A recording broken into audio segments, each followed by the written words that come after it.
Hello बच्चों, आज हम पढ़ने वाले हैं हैज टू या हैव टू। हैज टू और हैव टू का प्रयोग हम कब करेंगे? जब वर्तमान समय में हमें बताना हो कि कोई कार्य करना पड़ता है या बनाना पड़ता है, तब वहां पर हम हैज टू और हैव टू का प्रयोग करते हैं। तो आइए इसकी पहचान और बेसिक से रूल के माध्यम से इसको पूरा समझते हैं। तो देखते हैं, सबसे पहले हम इसकी पहचान करते हैं।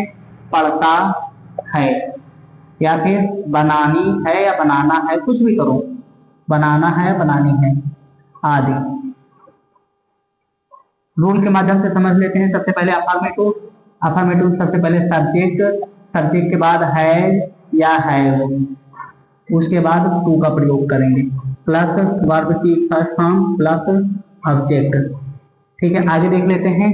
निगेटिव में सबसे पहले हम लिखेंगे सब्जेक्ट प्लस डज या डू, डज या do plus not plus have to. Have to के बाद वर्ब की फर्स्ट फॉर्म, उसके बाद ऑब्जेक्ट लिखेंगे। इंट्रोगेटिव में सबसे पहले हम लिखेंगे सब्जेक्ट, और सबसे पहले लिखेंगे WS बोले तो क्वेश्चन वर्ड, उसके बाद डज या do plus subject plus have two plus verb की फर्स्ट फॉर्म और उसके बाद ऑब्जेक्ट का प्रयोग करने वाले क्वेश्चन मार्क का प्रयोग करेंगे। तो एग्जांपल के माध्यम से देखते हैं। कह दिया जाए कि हमें बाजार जाना पड़ता है, हमें बाजार जाना पड़ता है, हमें बाजार जाना पड़ता है। तो सबसे पहले हम लिखेंगे वी, सब्जेक्ट है वी, और वी के बाद हम, वी तुम्हारा प्लूरल है, सिंगुलर के साथ हैज का प्रयोग करेंगे और प्लूरल के साथ हैव का प्रयोग करेंगे।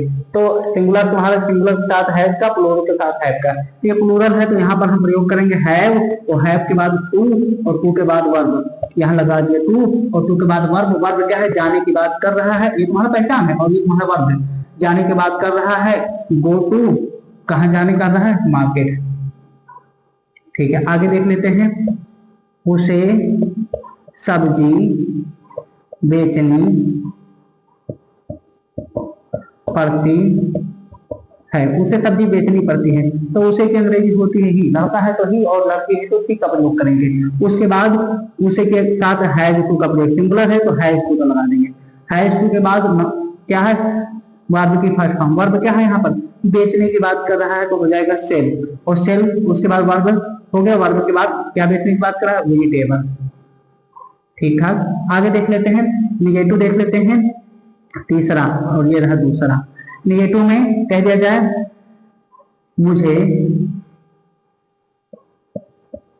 स्कूल नहीं जाना पड़ता है, मुझे स्कूल नहीं जाना पड़ता है। तो सबसे पहले करेंगे आई, वो आई के बाद हम सिंगुलर के साथ टू, डज का प्रयोग, प्लूरल के साथ डू का प्रयोग करने वाले हैं। तो आई तुम्हारा प्लूरल है तो इसके साथ हम डू नॉट का प्रयोग कर देंगे, डू नॉट, और डू नॉट के बाद हैव टू का प्रयोग करेंगे, हैव टू। और हैव टू के बाद वर्ब की फर्स्ट फॉर्म, जाने की बात कर रहा है गो टू, और गो टू के बाद कहाँ जाने की बात कर रहा है? स्कूल। ठीक है, अगला देख लेते हैं। कह दिया जाए राम को खाना नहीं बनाना पड़ता है, राम को खाना नहीं बनाना पड़ता है। तो सबसे पहले हम लिखेंगे राम, और राम के बाद हम इसका प्रयोग करेंगे डज या डू। निगेटिव है तो डज या डू, राम के साथ हम डज नॉट का प्रयोग करेंगे, और डज नॉट के बाद हम क्या प्रयोग करने? Have to. Have to, have to के बाद प्रयोग करने वाले हैं क्या करने के? बनाना, और खाना को पकाया जाता है तो यहाँ कर देंगे कुक, कुक, फूड। चलिए ठीक ठाक है। आगे हम कह दिया जाए क्या? इंट्रोगेटिव, क्या तुम्हें पैसे कमाने पड़ते हैं? क्या तुम्हें पैसे कमाने पड़ते हैं? पूछा जा रहा है, क्वेश्चन मार्क। जब भी पूछा जाए तब तुम हम यहाँ पर सबसे पहले क्या लगाएंगे? यू। अब यहाँ पर यू है, यू के साथ किसका प्रयोग करेंगे? डज या डू, तो डू, और डू के बाद यू, और यू के बाद किसका प्रयोग करें? सब्जेक्ट होगा हैव टू, हैव टू, और हैव टू के बाद हम किसका प्रयोग करेंगे?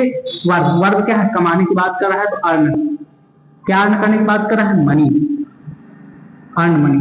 ठीक है, क्वेश्चन मार्क है। कह दिया जाए उसे कितना पानी लाना पड़ता है, उसे कितना पानी लाना पड़ता है। बताइए ना कि एक बाल्टी या एक डब्बा या ड्रम लाना पड़ता है, उसे कितना पानी लाना पड़ता है, पूछा जा रहा है ना। तो जब ये किसके जरिए पता चल रहा है, पूछा जा रहा है कितना के जरिए। तो कितना की अंग्रेजी सबसे पहले क्या होती है, कितना की अंग्रेजी, कितना की अंग्रेजी क्या गिन सकते हैं उसको, नहीं गिन सकते, नापा जाएगा। वो जब गिनती की बात करें तो हाउ मच, नापने की बात किया जाए तो हाउ मच, और गिनती की बात करें तो हाउ मेनी। तो यहाँ पर नापने की बात कर रहा है तो हो जाएगा हाउ मच।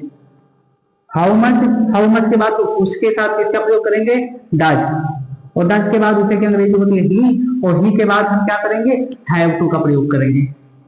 हैव टू देखिए सबसे पहले WH हो गया हाउ मच, उसके बाद डज या डू में से का प्रयोग डू हो गया, डू के बाद सब्जेक्ट हो गया ही हो गया, ही के बाद हैव टू का प्रयोग हो गया हैव टू हो गया, उसके बाद वर्ब लाने की बात कर रहा है तो ब्रिंग, क्या लाने की बात कर रहा है, वाटर। ये तुम्हारा हो गया इंट्रोगेटिव, और हम आपको एक होमवर्क में दे देते हैं, आप उसको कमेंट बॉक्स में करके बताइएगा, और ये भी बताइएगा कि आपको हमारा वीडियो कैसा लगा है। तो ध्यान दीजिएगा, तुम्हें कोचिंग